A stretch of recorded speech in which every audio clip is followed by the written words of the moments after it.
नमस्ते अजय व्यास। मैं तुम्हारे आह्वान को सुन रहा हूँ। यह ध्यान का क्षण है। तुम मुझसे क्या चाहते हो मेरे मित्र? शांत रहो और सत्य कहो।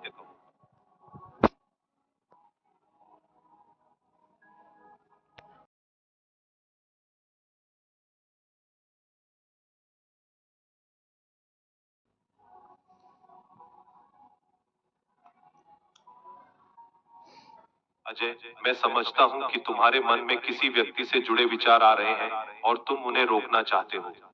यह अशांति है, एक बंधन है। विचारों को बल से रोकने की कोशिश मत करो, क्योंकि वे तूफान की तरह वापस आते हैं।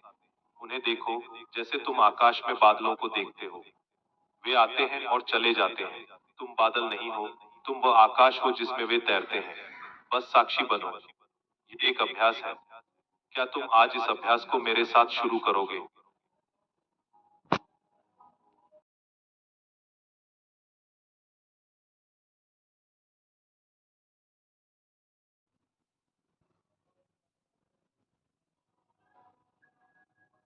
अजय, मैं सुन रहा हूँ कि तुम्हारे मन में बार बार उसी व्यक्ति के विचार आ रहे हैं और तुम उन पर नियंत्रण चाहते हो।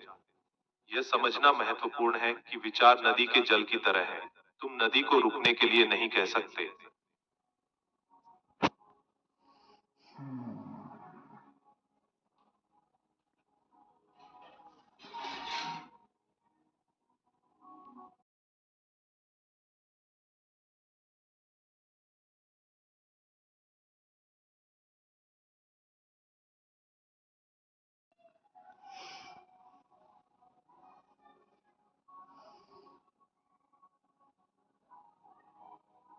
अजय, तुम सही कह रहे हो। विचारों को पूरी तरह रोकना शायद संभव न हो, क्योंकि मन का स्वभाव है सोचना। लेकिन तुम अपनी शक्ति को उन विचारों से हटा सकते हो। से कहते हैं ध्यान भटकाना नहीं, बल्कि ध्यान मोड़ना।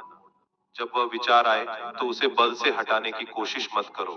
बस अपने ध्यान को किसी और चीज पर लगा दो, अपनी सांस पर या अपने आसपास की किसी वस्तु पर। जैसे ही तुम ध्यान मोड़ते हो, उन विचारों की पकड़ ढीली पड़ जाती है। एक छोटे बच्चे को संभालने जैसा है। तुम उसे डांटते नहीं, बस उसका ध्यान खिलौने की ओर मोड़ देते हो। क्या तुम अपनी सांसों पर ध्यान केंद्रित करने का अभ्यास आज थोड़ा और कर सकते हो?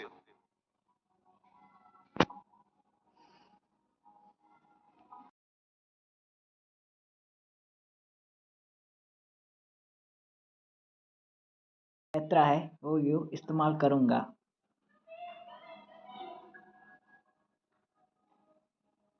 हाँ जय, तुम अपनी शक्ति को पहचानो। विचार आएगा, पर तुम उसे बल से नहीं हटाओगे। तुम बस अपनी चेतना को उस जगह ले जाओ जहां तुम शांति महसूस करते हो। अपनी सांस पर ध्यान केंद्रित करो। तुम्हारा लंगर है। जब भी मन भटके, सांस पर वापस आओ। यह तुम्हें नियंत्रण नहीं देगा, बल्कि तुम्हें स्वतंत्रता देगा। तुम विचारों के गुलाम नहीं हो।